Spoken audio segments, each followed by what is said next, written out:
So Stuart Grady came out today and said, I used a bit of gear. I dabbled a bit of hot sauce back in 98, 15 years ago. And my name got on the French Scent Inquiry, so I'm coming clean. Which, you know, basically what... and I'm reading comments in the forums, people say, I'm disappointed. I'm disappointed that Stewie, our hometown hero, was using the gear. I'm disappointed, Harley. And I'm like, well, you know, I think Stuart's a good guy. I've had a few races, been in the same races as him, and done a few rides and that. Pretty cool guy, pretty approachable. But I was never under any illusion that it was all natty. Because it's a choice, man. It's a business choice. It's a career choice. There's no way you're going to have an amazing career as a professional athlete in a mainstream sport earning big dollars without some sort of assistance. It's just not how... It's not how the world works. The world works where if you don't have enough money, live on the fucking street. If you don't have enough money in some countries, you fucking die.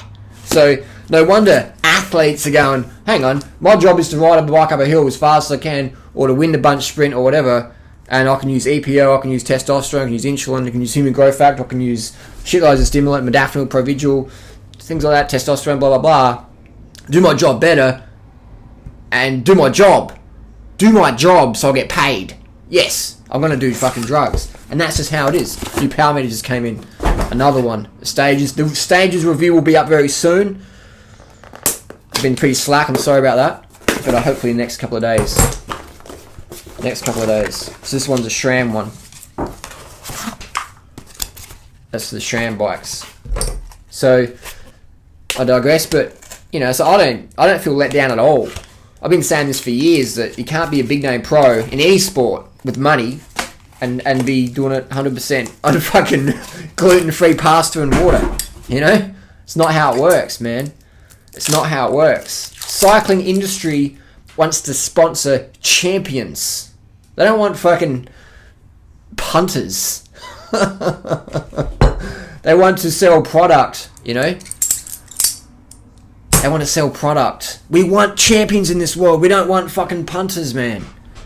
So you can, if you're a junior cyclist and you get your ranks up there and you make it, get your first contract or whatever, and you're doing it pretty natty, you know, it's legal stuff, and then you go over there and you're like, fuck, I'm getting my ass kicked. What's the deal? And the coach is like, whoa, this is the fucking deal, mate. You know what I mean? This is the fucking deal. You can keep up, you got a job. You can't keep up, you're fucked. Your contract will get someone else to do it. That's just any job. It's not cycling. The same in boxing. If you can't have the stamina to go all around, boxers are using EPO. Swimmers are using EPO and blood doping, testosterone, and human growth hormone. You think Phelps did all that on fucking Bongs, Pizza Hut, and Evian? So, you know, you got to ask questions. Don't be disillusioned, people. Don't be disillusioned. We're just in the Tour de France, right? I'm just reading on cyclingnews.com. There's this the Tinkov, that banker guy, the Russian billionaire, sponsors the cycling team, right? Oleg Tinkov. And on Twitter, he recently said, what did he say? He said, he criticised Contador. He says, Conta's performance wasn't good. He needed to change many things in his preparation and be more pro. Will he do that? That's the question. His salary doesn't match his performance. Too rich and isn't hungry. That's my opinion. I deserve it. He must work harder. So this is a millionaire Russian who sponsors one of the top cycling teams, the Saxo Tinkoff, and he's basically critiquing their star rider Contador, who's already had doping suspensions, and saying, Contador, you're not riding hard enough. You're not professional enough. You got to work harder. Basically, he's saying, oi, get on some fucking good gear. Get on the gear everyone else is on, and fucking get up there again, mate. That's what he's saying. Sponsors want fucking thoroughbred race horses. They don't want donkeys. Like, doping in sport requires gullibility on behalf of the audience. All the sponsors and shit, most of them know what's going on. Anyone with fucking half an IQ knows what's going on. Anyone with an idea of human physiology knows what's going on. But if you want to keep your job, you shut the fuck up. Basically what all these teams have done in cycling, we don't worry about other sports, do we? Basketball, UFC, swimming, that's all just, no one dopes in them, do they? You know, it's just cyclists. That's another video anyway. we say, all right, you guys, you want to work on our team, you got to sign this thing. If you have had doping, if you have dope in the past, you're off the fucking team, or we suspend you for 6 months and cut you 3 months' pay. Now, what's the truth? Have you or haven't you? There's the door if you have. If you lie, you can stay here and lose no money. But if you tell the truth, we kick you out or we fine you, or both. What are you going to do? What message does that send to people? It sends the message of lie, continue the omerta, and everything's good. Speak up, you're fucked. Recently they kicked Grady off the Australian Olympic Committee little team thing. They're basically saying, and John Coates, mate, what a fucking hypocrite. You know what I mean? I'll tell you some stories, but try and keep this video on topic. So, am I disappointed about the truth about Grady? I knew it all along.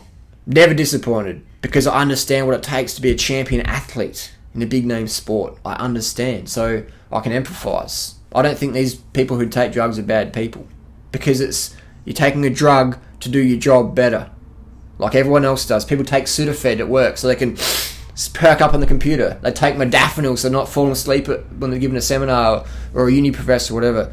They're taking Viagra if they're a porn star or whatever. People take fucking coffee, and then they're on the keyboards going, I'm really disappointed that Stuart Grady was doing drugs.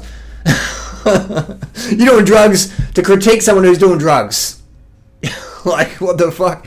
It's the drug world we live in. I don't even drink coffee myself, okay? I gave up a lot of drugs back in the 90s and stuff. I'm not saying I'm better than anyone else. I'm just saying that it's a drug culture out there. So don't be surprised if your heroes are druggies, because everyone else is, pretty much. Anyone at a big name pro sport, basketball, baseball, cricket, anything where there's money to be made, big bucks, people are going to take shortcuts, because if you don't take it, someone else will. Someone who's equally as talented or just as good is going to do it. You're trying to tell me Michael Jordan didn't dabble in anything? You trying to tell me that? You trying to tell me there's only Barry Bonds, Mark McGuire in baseball? Only a couple of low people in the NFL and all that? Fuck off, man.